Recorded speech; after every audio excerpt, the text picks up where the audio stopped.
இரசாயன தாக்கங்களின் வெப்ப விளைவு. இரசாயன தாக்கங்கள். இந்த பாடத்தை கற்பதன் மூலம் நாங்கள் பின்வரும் தேர்ச்சியை பெற்றுக்கொள்வோம். அகவெப்ப தாக்கம், வெப்ப மாற்றங்களை கணித்தல். அகவெப்ப தாக்கம். தாக்கிகள், சக வெப்பம், விளைவுகள். இரசாயன தாக்கம் ஒன்றின் போது தொகுதியினால் வெப்பம் உறிஞ்சப்படுதல் அகவெப்ப தாக்கம் எனப்படும். இங்கு விளைவுகளின் சக்தி தாக்கிகளின் சக்தியிலும் பார்க்க கூடவாகும். தொகுதியை நாம் தொடுகின்ற சந்தர்ப்பத்திலே குளிர்ச்சியை உணரக்கூடியதாக இருக்கும். மாணவர்களே, நாம் இப்போது அகவெப்ப தாக்கத்தை வரைவு ஒன்றின் மூலம் விளங்குவோம். தாக்கிகள், சக்தி, விளைவு. இங்கு சக்தி மாற்றம் நடைபெறுகின்ற போது வெப்பம் உறிஞ்சப்படுவதன் காரணமாக தாக்கிகளின் சக்தியிலும் பார்க்க விளைவுகளின் சக்தியானது கூடுதலாக இருக்கின்றது. எனவே அம்புக்குறியானது கீழிருந்து மேல் நோக்கியதாக சக்தி உறிஞ்சப்படுதல் என்பதை காட்டுகிறது. மாணவர்களே, நாம் இப்போது மிகவும் சுவாரஸ்யமாக அமைந்த அகவெப்ப தாக்கம் ஒன்றை அவதானிக்கின்றோம். பேரியம் ஹைட்ரோக்சைடும் அமோனியம் குளோரைடும் இதற்கென பயன்படுத்தப்படுகின்றது.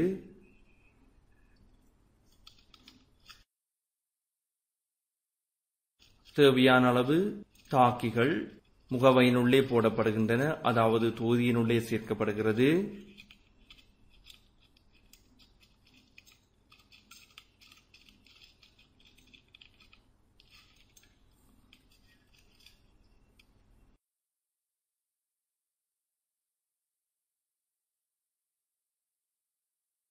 இப்போது அமோனியம் குளோரைடானது தொகுதியுடன் சேர்க்கப்படுகிறது.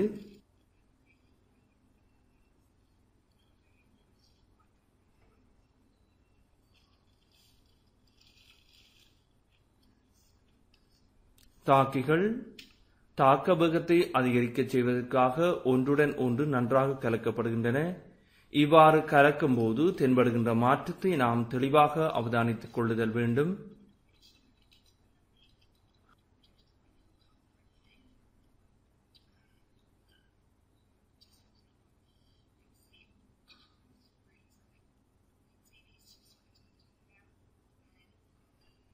உலர்ந்த திண்ம நிலையில் காணப்பட்ட பதார்த்தங்கள் படிப்படியாக கசிந்து திரவ நிலையாக மாற்றப்படுவதை நாம் அவதானிக்க முடியும்.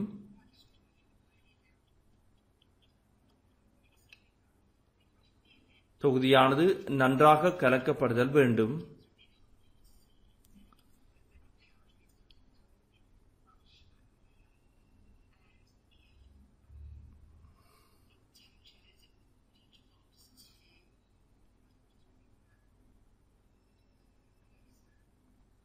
இப்போது வெப்பமானியில் அவதானிக்கின்ற போது வெப்பநிலையானது 0 பாகை C-யினை காட்டுவதை நாம் காண முடியும். தொடர்ச்சியாக தொகுதியை கலக்கும் போது மேலும் மேலும் தொகுதி குளிர்ச்சி அடைவதை எம்மால் இனம் காண முடியும்.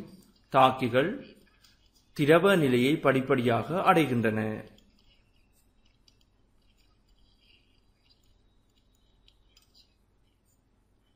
தொகுதி நன்றாக குளிர்வதை எம்மால் உணர முடியும்.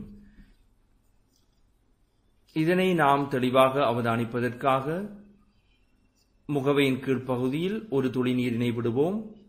இப்போது முகவையை அதன் மீது வைப்போம்.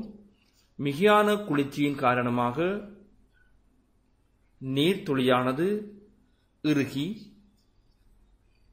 பனிக்கட்டியாக மாறுகின்றது. அவ்வாறு மாறுகின்ற சந்தர்ப்பத்திலே கீழே வைக்கப்பட்டிருக்கின்ற பலகையையும் ஒன்றாக சேர்த்து தூக்குவதை எம்மால் இனங்காண முடியும். அதிகளவான நீர்த்துளியை வைக்கும் போது இது மிக விரைவாக நடைபெறுவதை நாம் காணலாம்.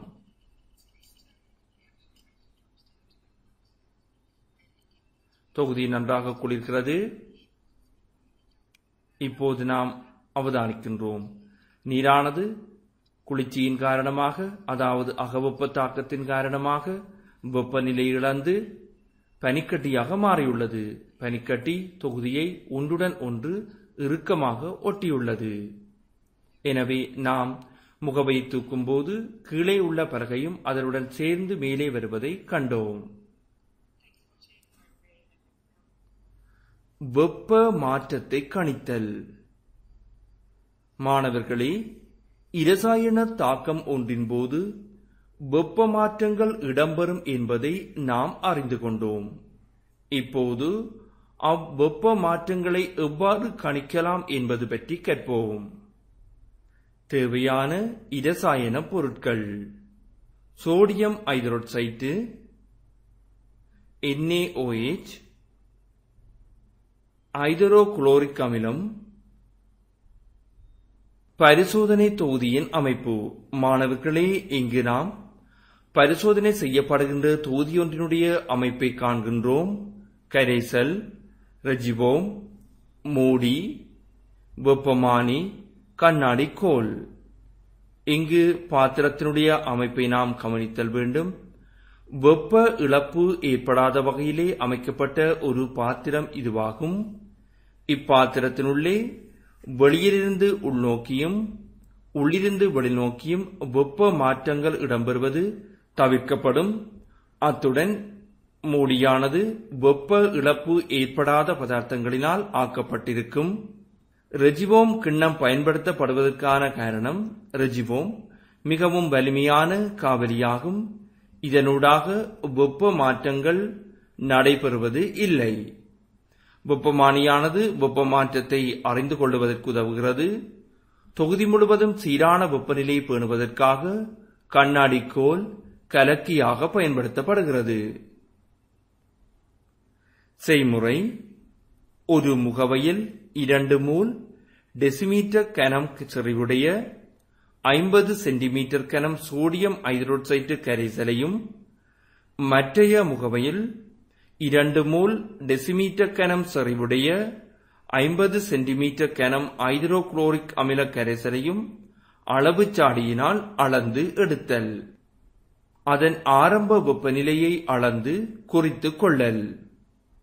இரண்டையும் ரெஜிவோம் கிண்ணத்திற்கு மாற்றி கண்ணாடி கோலினால் கலக்கி உயர் வெப்பநிலை அறியப்படும்.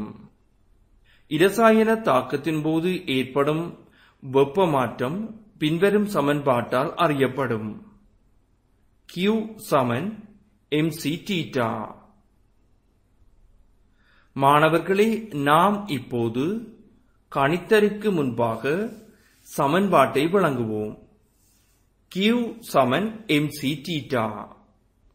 இங்கு Q என்பது வெப்ப சக்தியாகும். இது உள்ளெடுக்கப்படுகின்ற அல்லது வெளிவிடப்படுகின்ற வெப்ப சக்தியை குறிக்கும். M என்பது வெப்ப மாற்றத்துடன் தொடர்புடைய கரைசலின் திணிவு ஆகும். C என்பது வெப்ப இடமாற்றத்துடன் தொடர்புடைய கரைசலின் தன்வெப்ப கொள்ளளவு. θ என்பது கரைசலின் வெப்பநிலை மாற்றம். இங்கு வெப்பநிலை மாற்றத்தை கணிப்பதற்காக இறுதி வெப்பநிலையிலிருந்து ஆரம்ப வெப்பநிலையை நாம் கழித்தல் வேண்டும். கரைசலின் தன்வெப்ப கொள்ளளவு நீரின் தன்வெப்ப கொள்ளளவுக்கு சமன் எனவும், கரைசலின் அடர்த்தி நீரின் அடர்த்திக்கு சமன் எனவும் கொள்ளும் போது கரைசலின் தன்வெப்ப கொள்ளளவு 4200 ஜூல் கிலோகிராம் -1 பாகை C -1 ஆக இருக்கும். கரைசலின் அடர்த்தி 1 கிராம் சென்டிமீட்டர் -1. எனவே 100 கிராம் நீரின் திணிவு 1 கிராம் சென்டிமீட்டர் -3 ஆகும். பரிசோதனையின் போது அவதானிக்கப்பட்ட வெப்ப மாற்றம் 10 பாகை C என கொள்ளும் போது Q = mc². இங்கு m-ற்காக 100/1000 பிரதியிடப்படுகிறது. அதாவது கிராமானது கிலோகிராமாக மாற்றப்படுகிறது.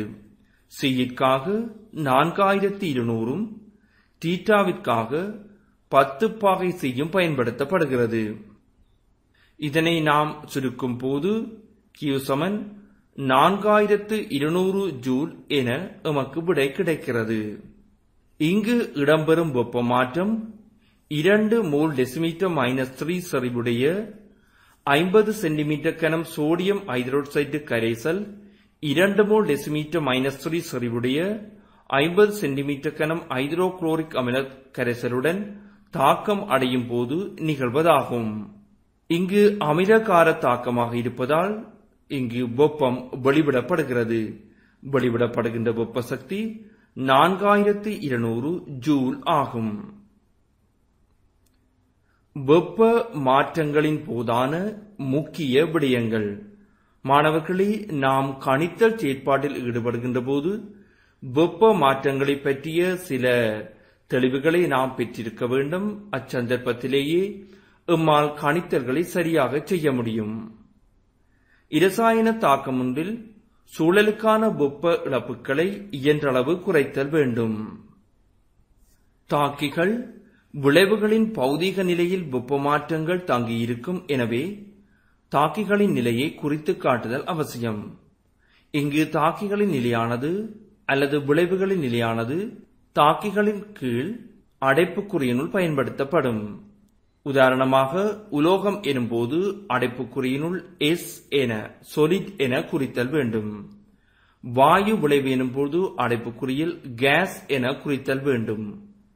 திரவ நிலையில் உள்ளது எனின் அடைப்புக்குறியினுள் L என, அதாவது liquid என குறித்தல் வேண்டும்.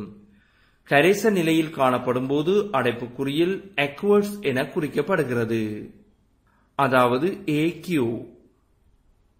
இரசாயன தாக்கம் நடைபெறும் தொகுதியில் வெப்பநிலையை சீராக பேணுவதற்கு தொகுதியை மெதுவாக கலக்குதல் வேண்டும். அன்றாட வாழ்வில் வெப்பமாற்ற தாக்கங்கள். புறவெப்ப தாக்கம். எரிபொருட்களின் தகனம். அமில மூல தாக்கங்கள்.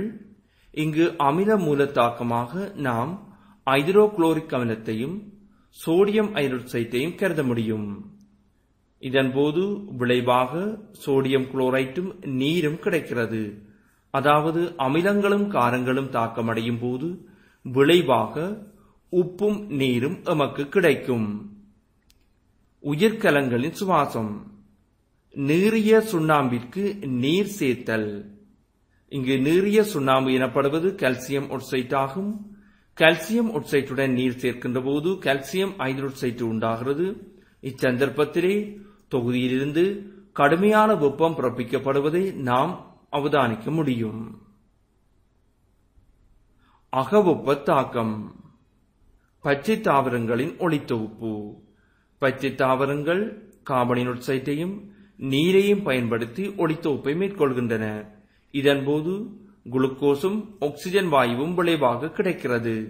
இச்சந்தர்ப்பத்திலே வெப்பமானது உள்ளெடுக்கப்படுகின்றது. சுண்ணாம்பு சூளைகளில் கால்சியம் கார்பனேட்டை வெப்பமேற்றல். கால்சியம் கார்பனேட்டை வெப்பமேற்றுவதற்காக நாம் உயர்ந்த வெப்பநிலையை பயன்படுத்துகின்றோம்.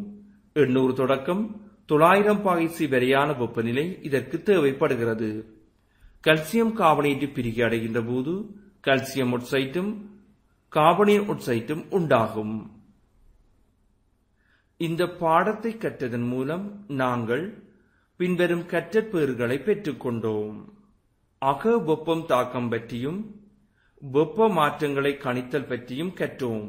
மீண்டும் அடுத்த அலகில் சந்திப்போம்.